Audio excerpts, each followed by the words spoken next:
नमस्कार, मैं डॉक्टर शिशिर उपाध्याय। सवाल तो पूछेंगे में आज एक बड़ा सवाल लेके आपके सामने हाजिर हुए हैं। पूरे देश में हाहाकार मचा हुआ है, कोरोना की हालात खराब है। 60 घंटे का लॉकडाउन मध्य प्रदेश में भी लागू हुआ है, उत्तर प्रदेश के कई शहरों में, छत्तीसगढ़ के कई शहरों में और देश के कई बड़े राज्यों में कोरोना अब लॉकडाउन ही एक अल्टरनेट बचा है। लेकिन आसाम में, तमिलनाडु में, बंगाल में, पुडुचेरी में बहुत कुछ ऐसे राज्य हैं जहां कोरोना के बीच में भी बड़ी बड़ी रैलियां हो रही हैं और हमारे नेता वहां जाते हैं, आयोजन में शामिल होते हैं और वहां से लौट के आते हैं और यहां फिर भाषण देते हैं। सोशल डिस्टेंसिंग का पालन करना, मास्क जरूर लगाए रखना बहुत जरूरी है, कोरोना से बचना है। तो ऐसा दोहरा चरित्र क्यों? मध्य प्रदेश में भी ये सारे 52 जिलों में भयावह स्थिति है, लेकिन उसमें एक जिला है जहां लॉकडाउन नहीं होगा, वो है दमोह। ऐसी परिस्थिति क्यों बन रही है? क्या कारण है? चुनाव ज्यादा जरूरी है या आम आदमी की जान? हालांकि मध्य प्रदेश सरकार हो या छत्तीसगढ़ सरकार हो या कोई राज्य सरकार हो, वो इस बात पर बचती है कि ये इलेक्शन कमीशन का काम है। इलेक्शन कमीशन भी तो आखिर इंसान बैठे हैं वहां पर, उन्हें नहीं दिख रहा जो हालात हैं वो चुनाव से ज्यादा जरूरी है क्या? हम इसी मुद्दे पर चर्चा करेंगे। एक छोटी सी रिपोर्ट दिखाते हैं, फिर आगे बढ़ेंगे। ठीक 1 साल पहले कोरोना की दस्तक के साथ ही देश और दुनिया धीरे धीरे लॉक होना शुरू हो गई थी। लाखों की जान चली गई, लेकिन फिर हालात संभले और फिर पहले की तरह सब कुछ सामान्य होता दिखाई देने लगा। मगर कोरोना की इस दूसरी लहर ने तबाही मचाना शुरू कर दिया है। अस्पताल खचाखच भरे हुए हैं, जुगाड़ की ऑक्सीजन से काम चलाना पड़ रहा है। मध्य प्रदेश के भोपाल और इंदौर के तो ज्यादा बुरे हालात दिखाई दे रहे हैं। लिहाजा बड़े शहरों को 2 दिन के लिए लॉक कर दिया गया है। मुख्यमंत्री का कहना है कि हम अस्पतालों के बिस्तरों की संख्या को बढ़ाकर 1 लाख करने जा रहे हैं। कोविड की भी मैंने उच्च स्तरीय समीक्षा की है और पूरे मध्य प्रदेश में सभी शहरों में शुक्रवार को शाम को 6 बजे से लेके शनिवार, इतवार और सोमवार के सवेरे 6 बजे तक शहरी क्षेत्र बंद रहेंगे, लॉकडाउन रहेगा। एक तरफ कोरोना से हाहाकार है तो दूसरी तरफ मध्य प्रदेश की एक जगह है जहां पर कोरोना का असर शायद नहीं है। राजनीतिक पार्टियों की रैलियां और जनसभा देखकर तो यही कहा जा सकता है। दिल्ली हाई कोर्ट ने कहा है कि कार में बैठे अकेले शख्स को भी मास्क लगाना अनिवार्य है। तो फिर इन जनसभाओं, रैलियों में शामिल हो रहे लोगों पर ये नियम लागू क्यों नहीं होता है? पश्चिम बंगाल की बात करना तो बेमानी है, वहाँ पर तो जैसे कोरोना नाम की कोई बीमारी ही नहीं है। पहला ये है कि एक बार लॉकडाउन हुआ, स्थिति सुधरी, लेकिन सरकार ने जो ढील दी, बड़ी बड़ी सभाएं सरकार ने की, बड़े बड़े भारतीय जनता पार्टी ने कार्यक्रम किए, दूसरों को भी करने के लिए मजबूर किया, उसकी परिणति ये है। हमारा ये कहना है कि जब आप लॉकडाउन लगा रहे हैं पूरे प्रदेश में, तो दमोह में क्यों नहीं लगा रहे? ये दमोह की जो स्थिति होगी ये भयावह होगी। इसलिए चुनाव आयोग से भी मांग है कि वो प्रतिबंध लगाए और सरकार से भी कि वहाँ पे भी लॉकडाउन लगाए। जैसे सभी नगर पालिका और नगर निगम क्षेत्रों में आपने लॉकडाउन लगाए, क्योंकि वहाँ के लोगों की जान भी कीमती है और सरकार को जो वॉर फुटिंग पे इस पे एक्शन लेना था वो नहीं ले पाई है। लॉकडाउन का नाम सुनते ही सभी बड़े शहरों के बाजारों में अचानक भीड़ बढ़ गई, क्योंकि दूध की जले छाछ भी फूंक फूंक कर पीता है। जिन लोगों ने पिछला लॉकडाउन देखा वो 2 दिन का लॉकडाउन सुनते ही बाजारों की तरफ दौड़ पड़े। साधना न्यूज आपसे विनम्र निवेदन करता है कि कोविड महामारी की इस दूसरी लहर में संयम बरतने की आवश्यकता है। जरूरी होने पर ही घरों से बाहर निकले, मास्क लगाए और 2 गज की दूरी का पालन करें। याद रखिए, इस समय जरा से लापरवाही आपको और आपके परिवार को बड़े खतरे में डाल सकती है। ब्यूरो रिपोर्ट, साधना न्यूज। मध्य प्रदेश में जो हालात हैं उस पर जैसा अभी पीसी शर्मा जी ने कहा, मध्य प्रदेश के माननीय मुख्यमंत्री जी ने कहा, और चूंकि चुनाव का जो बात कही जाती है, सरकार जो कह रही है, हमारे देश की लोकतंत्र की हालात कितने खराब हो चुके हैं। आप देखिए, हम जिस न्याय व्यवस्था पर न्यायपालिका में, माननीय उच्च न्यायालय में जब इस मुद्दे पर सुनवाई हो रही थी तो एक जवाब आता है। उस जवाब में कहा जाता है कि अभी जो इस पर सुनवाई चल रही है 29 अप्रैल को उस पर चर्चा करेंगे, 28 को पूरे देश में चुनाव खत्म हो जाएंगे। जब ये सारी सभाएं खत्म हो जाएंगी तब माननीय उच्च न्यायालय उस पर संज्ञान लेगा। ये कहाँ की व्यवस्था है? आम जनता तड़प रही है। माननीय उच्च न्यायालय को इस पर लेना चाहिए कि सबको ऑक्सीजन मिले, सबको जीने का हक मिले, सबको रेमडेसिविर इंजेक्शन मिले, लेकिन नहीं हो पा रहा है। और लॉकडाउन क्या इसका उपाय है? हम इसी मुद्दे पर चर्चा करेंगे। हमारे साथ इस मुद्दे पर चर्चा करने के लिए वरिष्ठ पत्रकार, समीक्षक, समालोचक, कई चैनलों और अखबारों में संपादक के रूप में कार्य कर चुके डॉक्टर राकेश पाठक जी हैं, उनका बहुत बहुत स्वागत करते हैं। हमारे साथ वो ग्वालियर से जुड़े हैं राकेश जी हमारे साथ। हमारे इसी मुद्दे पर चर्चा करने के लिए वरिष्ठ पत्रकार, समीक्षक, समालोचक और कई अखबारों में संपादक के रूप में कार्य कर चुके श्री चैतन्य भट्ट जी हैं, हम उनका स्वागत करते हैं। नमस्कार। और इसी मुद्दे पर चर्चा करने के लिए हमारे साथ राजधानी से श्री राजेंद्र कानूनगो जी हैं, वरिष्ठ पत्रकार हैं, समीक्षक हैं। श्री राजेंद्र कानूनगो जी का हम स्वागत करते हैं। और सबसे पहले हम चूंकि ग्वालियर और जबलपुर की बात शुरू करते हैं। ग्वालियर में पिछले जब कोरोना आया था तो लगभग 6-7 महीने तक रात दिन जागते हुए, रात दिन ऐसे लोगों की मदद की है कोरोना काल में डॉक्टर राकेश पाठक जी ने, और फिर वही भयावह स्थिति की तरफ गुजर रहे हैं। राकेश जी, क्या लगता है आपको कि जो हालात हैं, चुनाव क्षेत्र में कोई लॉकडाउन नहीं होगा, आम आदमी लॉकडाउन की उस पीड़ा से, उस दौर से आपने उसको नंगे पांव आपने खाना दिया है, जूते चप्पल पहनाए हैं, उनको पहुंचाने का इंतजाम किया है, तो फिर हम उसी दौर में आ रहे हैं क्या? देखिए डॉक्टर साहब, शिशिर जी, हालात तो लगातार खराब हो रहे हैं और पिछली बार से ज्यादा खराब दिखाई दे रहे हैं। अगर कोरोना के स्ट्रेन की भयावहता की कल्पना करें तो सिर्फ 5-10 दिनों, 15 दिनों में ही वहां पहुंच गए हैं जहां पिछले वर्ष 2 या 3 महीने लगे होंगे पहुंचने में। और इस स्थिति में चुनाव भी हो रहे हैं। जब कल मध्य प्रदेश सरकार ने वो आदेश जारी किया तो उसमें वो जो एक पंक्ति थी, ब्रैकेट में लिखा था कि दमोह को छोड़कर जी।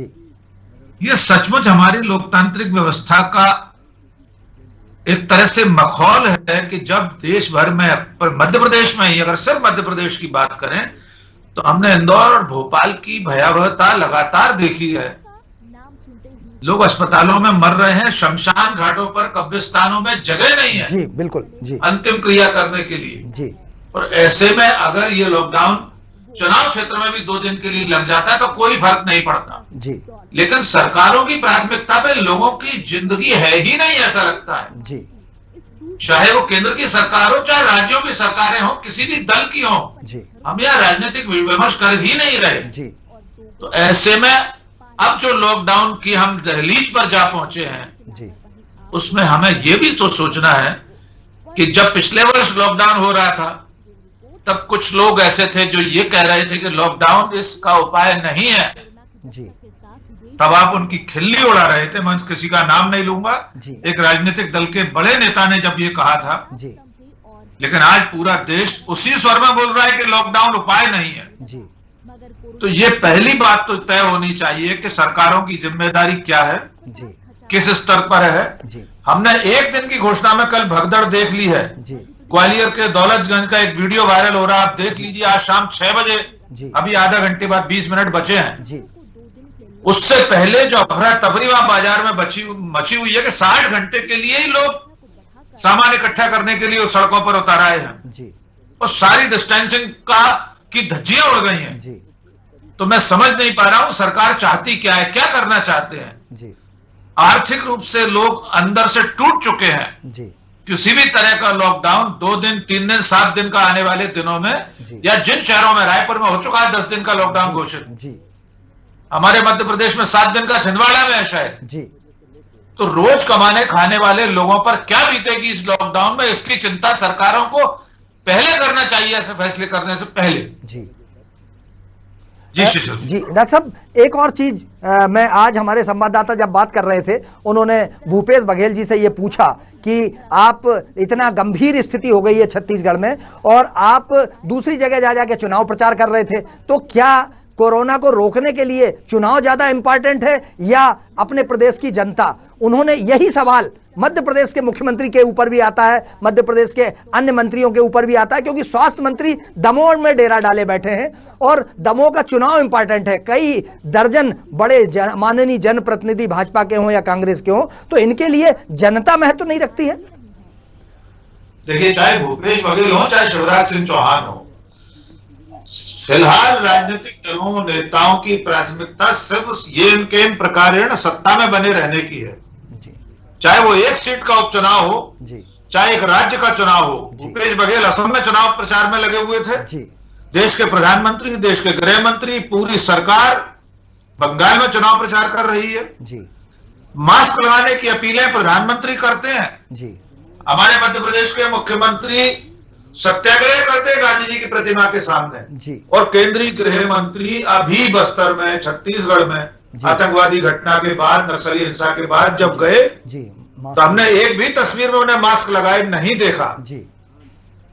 तो ये जो राजनीतिक दलों और नेताओं का पाखंड है, ये बेहद चिंताजनक है, चाहे वो भूपेश बघेल करे चाहे शिवराज सिंह चौहान करे। बिल्कुल, बिल्कुल सही। चेतन जी, जिस मुद्दे पर लाकर पाठक जी ने इस चर्चा को आगे बढ़ाया है, ये क्या राजनीतिक दल के नेता हो, चाहे माननीय हो, चाहे नौकरशाह हो, सिर्फ पाखंड कर रहे हैं? आम जनता मर रही है और ये दिखावा कर रहे हैं? देखिए, नेता तो जन्म से पाखंड कर रहे हैं जी। ये लोग बहुत बड़े अभिनय सम्राट हैं जी। इन लोगों को दादा साहब फाल्के पुरस्कार परमानेंट दे देना चाहिए जी। बाकी ये दिलीप कुमार और अमिताभ बच्चन इनके सामने कहीं नहीं लगते जी। ये इतना बड़ा हिपोक्रेट जो है जी, राजनीतिक दलों के जो नेता रहते हैं जी, ये कब क्या करें कोई भरोसा नहीं इनका जी। आप देखिए, मुझे तो लगता है कि कोरोना भी लोकतंत्र का सबसे बड़ा हिमायती है जी। उसने अपने तमाम मित्रों को ये बोल के रखा है कि भैया अपन को उस तरफ नहीं जाना जहाँ चुनाव हो रहा, क्योंकि जब चुनाव होगा तभी लोकतंत्र बचा रहेगा जी। तो ये स्थिति हो गई है कि आप नेता जो हैं वो दुनिया भर को तो भाषण पिला रहे हैं, जिनके यहाँ शादियां, उनको कह दिया 50 लोगों से ज्यादा आप इकट्ठा नहीं कर सकते जी। लेकिन बाजारों में आप देखिए, रैलियों में देखिए, सभाओं में देखिए, लोग एक दूसरे पे चढ़े जा रहे हैं जी। कोई मास्क की जरूरत नहीं किसी को, ना कोई सोशल डिस्टेंसिंग का पालन कर रहा है। एक ट्रक में जिसमें शोभा यात्रा निकाली जा रही नेताओं की, उसमें 50 लोग खड़े हुए हैं जिनके मुंह पे कोई मास्क नहीं। जैसा अभी डॉक्टर साहब ने भी कहा कि केंद्रीय गृह मंत्री को तो हमने कभी आज तक मास्क लगाते ही नहीं देखा। अपने यहाँ के गृह मंत्री की भी वो स्थिति थी, उनको भी अपनी मूंछों से बड़ी मोहब्बत थी, वो भी मना करते थे कि मैं मास्क नहीं लगाऊंगा। बाद में जब बहुत आलोचना हुई तब उन्होंने मास्क लगाना शुरू किया। तो ये आप दुनिया भर को जो सलाह दे रहे हो, आप अपने ऊपर तो पहले उसको लागू करो। दमोह ठीक है, चुनाव का माहौल है, लेकिन चुनाव आयोग को भी ये सोचना चाहिए कि भाई ऐसी स्थिति में हम चुनाव क्यों कर पा रहे हैं।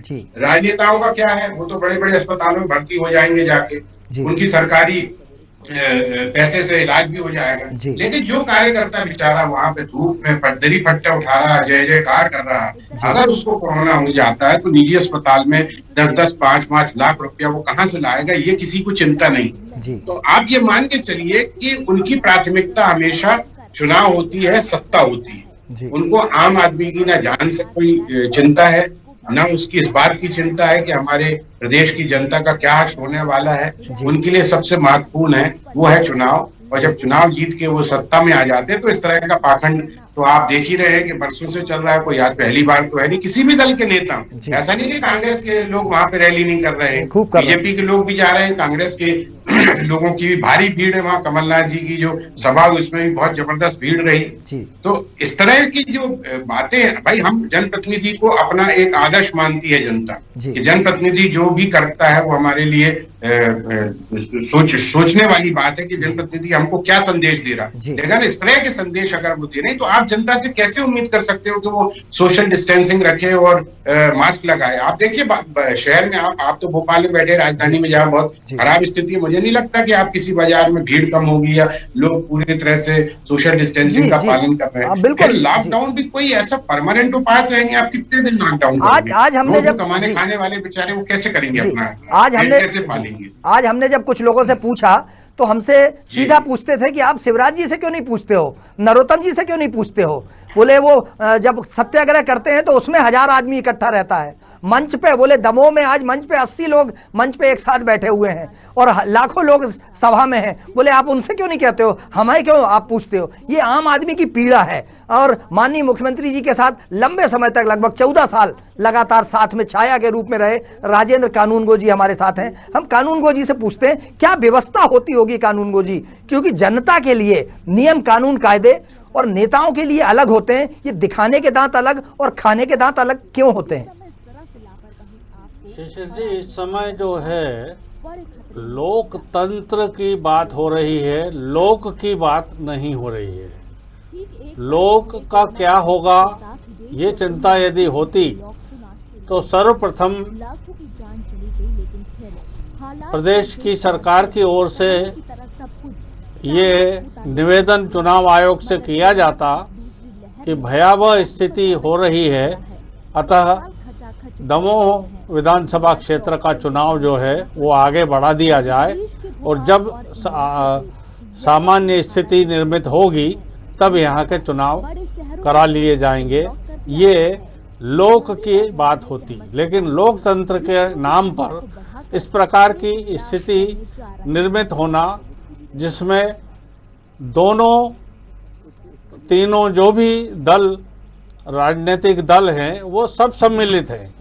कांग्रेस ने क्यों नहीं इसका बहिष्कार कर दिया चुनाव का कि चूंकि इस समय कोरोना की भयावहता है, जैसे कि ये जब शुरुआत में बात हुई थी और तब इन्होंने कहा था कि विधानसभा का सत्र समाप्त करना है क्योंकि कोरोना बढ़ रहा है, तो विधानसभा सत्र आपने उस समय स्थगित किया जिसकी कि भाजपा ने आलोचना की थी और नेताओं ने यह भी कहा था काय का कोरोना, कि काय का कोरोना अभी। तो ये स्थिति जब आप अभी देख रहे हैं तो ऐसी स्थिति में कांग्रेस यदि इस चीज को सामने लेकर के आती कि हम चुनाव में सम्मिलित नहीं होंगे, ये हमारा विरोध है क्योंकि कोरोना बहुत बढ़ रहा है और अब हम अपने आप को विड्रा करते हैं, भले ही एक सीट उनकी वो भाजपा के खाते में चली जाए, लेकिन ये आदर्श प्रस्तुत करने की स्थिति आती। अब इंदौर में स्थिति अलग है, कुछ क्षेत्रों में वहाँ ज़्यादा लॉकडाउन लगा हुआ है और प्रदेश के और अनेक जिले ऐसे हैं जहाँ लगा हुआ है। खुद राजधानी में अपन देख लो तो कोलार क्षेत्र में ज़्यादा दिनों का लॉकडाउन है। अब लॉकडाउन के पहले जो आदमी सामान खरीदने, ज़रूरत का सामान खरीदने निकलता है तो वो लॉकडाउन से उसको बचाव कोरोना से करने से ज़्यादा गंभीर स्थिति में उस समय वो प्राप्त होता है जब वो बगैर सोशल डिस्टेंसिंग और बगैर मास्क के बाजार में सामान खरीदने जाता है, क्योंकि 2 दिन उसको बाहर कुछ मिलेगा नहीं और एक भय ये भी उसको है कि हो सकता है कि ये लॉकडाउन और बढ़ा दिया जाए। तो ऐसी स्थिति में जब हम गुजर रहे हैं, ऐसी स्थिति में हमारे यहाँ के जन नेता और जैसा कि आपने कहा न्यायपालिका भी इसके प्रति गंभीर रुख क्यों नहीं अपना रही है, ये समझ से परे है। और ऐसी स्थिति में सिर्फ यही कहा जा सकता है कि इनको लोकतंत्र के नाम पर जैसा कि डॉक्टर साहब ने कहा था, एक शब्द पाखंड और नौटंकी करने की आदत पड़ी हुई है और लोगों की चिंता नहीं है। कोई इंजेक्शन बाजार में मिल नहीं रहे हैं, वो उसके लिए भीड़ लगी हुई है। ऑक्सीजन सिलेंडर की कमी पड़ रही है। खुद भाजपा के एक वरिष्ठ नेता कैलाश विजयवर्गीय जी ने ट्वीट कर कहा था कि बहुत स्थिति खराब है, ऑक्सीजन नहीं है, बेड नहीं है, ये नहीं, दुनिया भर की बातें सब जो उन्होंने अपने ट्वीट में कही थी। तो वो सब चीज़ें आज आना चाहिए।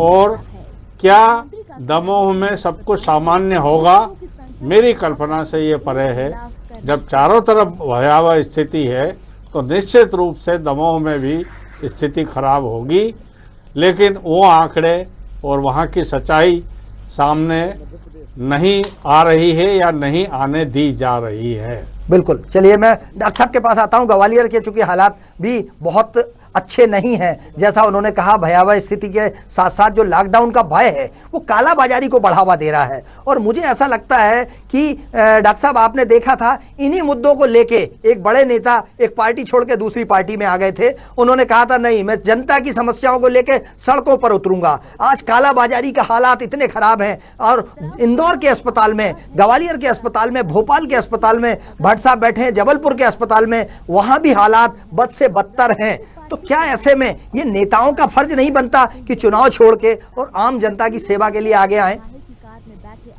देखिए, अभी जैसा कि आदरणीय राजन कानूनगो जी ने कहा कि नेताओं से तो अब ये उम्मीद नहीं करना चाहिए, क्योंकि उन्हें लोक की चिंता नहीं है। तंत्र इतना हावी है कि तंत्र की निगाह में लोक का कोई स्थान बचा ही नहीं है। आपने जिन नेता का जिक्र किया जो सड़कों पर उतरने की बात करते थे, सौभाग्य से ग्वालियर के ही हैं, देश के बड़े नेता हैं जिनकी वजह से सत्ता परिवर्तन हुआ, लेकिन वे पिछले कोरोना काल में भी कहीं नहीं दिखाई दिए थे सड़कों पर या क्षेत्र में, और अब भी वे कहीं नहीं दिखाई दे रहे। आपने जो दवाओं की कालाबाजारी की बात डॉक्टर साहब कही, मैं बहुत सहमत हूं आपकी बात से।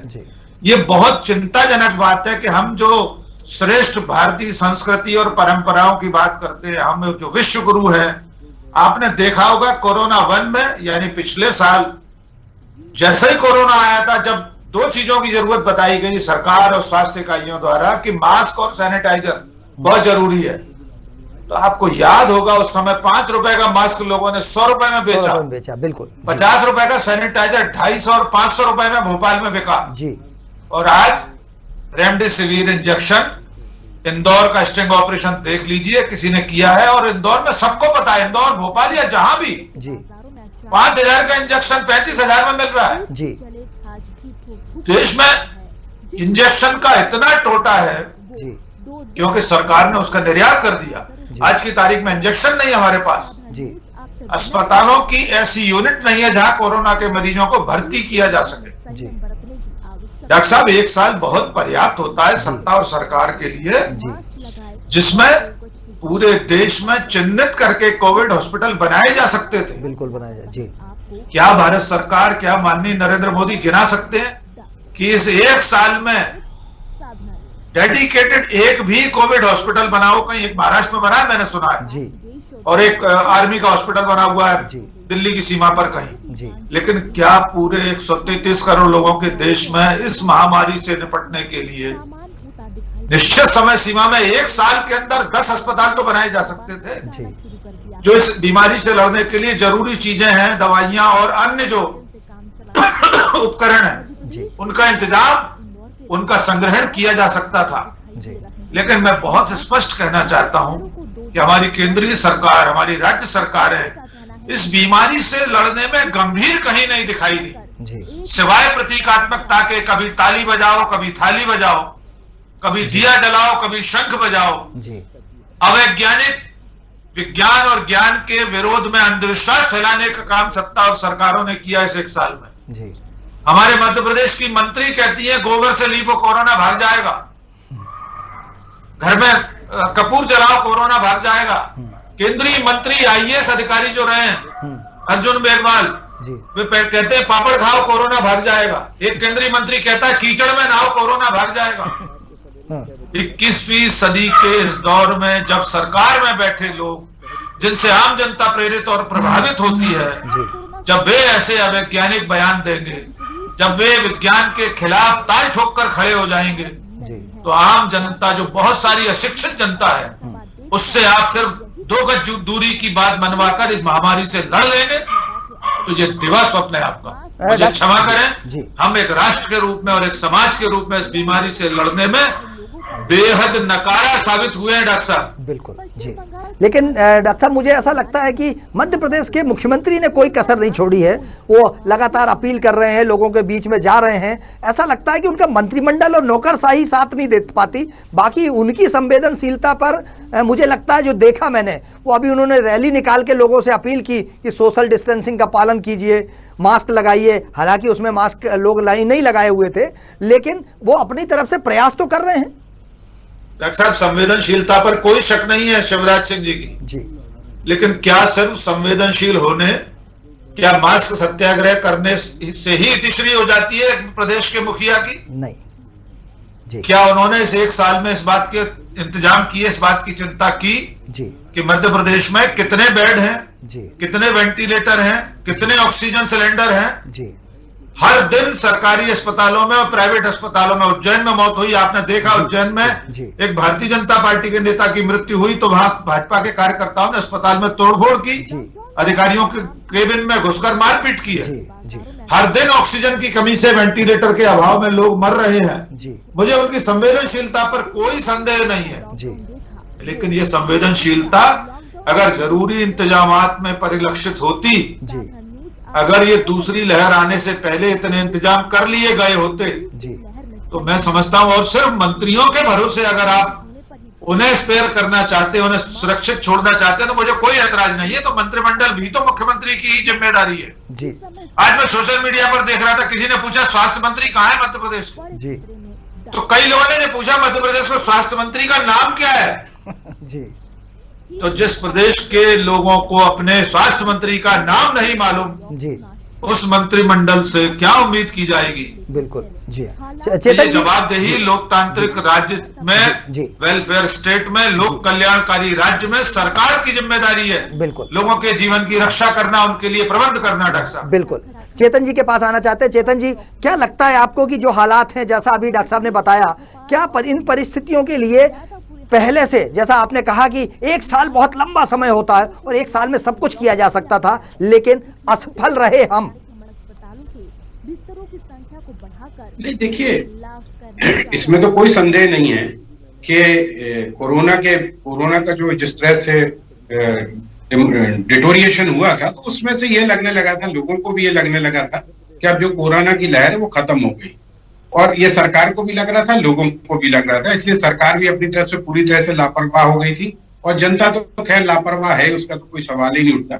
लेकिन ये दूसरे वेरिएंट जो आने वाला था, दूसरी लहर आने वाली थी, इसकी चेतावनी डॉक्टरों ने और वैज्ञानिकों ने पहले से दी थी। WHO ने, और निश्चित तौर पे इस बात की जानकारी राजनेताओं को होती, राजनीतिक दल को होती है, और उनकी जिम्मेदारी थी कि वो पिछले एक साल में कुछ ऐसी व्यवस्था बना लेते, बेड्स बढ़ा देते, ऑक्सीजन सिलेंडर की व्यवस्था बना लेते, जो इंजेक्शन लगने वाले उसकी व्यवस्था बना लेते, तो मुझे लगता है कि एकदम से स्थिति इतनी ज्यादा भयानक नहीं हो पाती। लेकिन चूंकि उन लोगों की प्राथमिकता सिर्फ सत्ता में रहना और चुनाव जैसी चीजों में ज्यादा ध्यान उनका रहता है, इसलिए मुझे लगता है कि इस मामले में उन्होंने बहुत ज्यादा ध्यान नहीं दिया। जैसा भी डॉक्टर साहब ने बोला कि ये बात बिल्कुल सही है कि प्रभु राम चौधरी का नाम, मुझे लगता नहीं कि मध्य प्रदेश की 7 करोड़ में जनता में से 7,000 10,000 लोगों को भी उनका नाम मालूम होगा।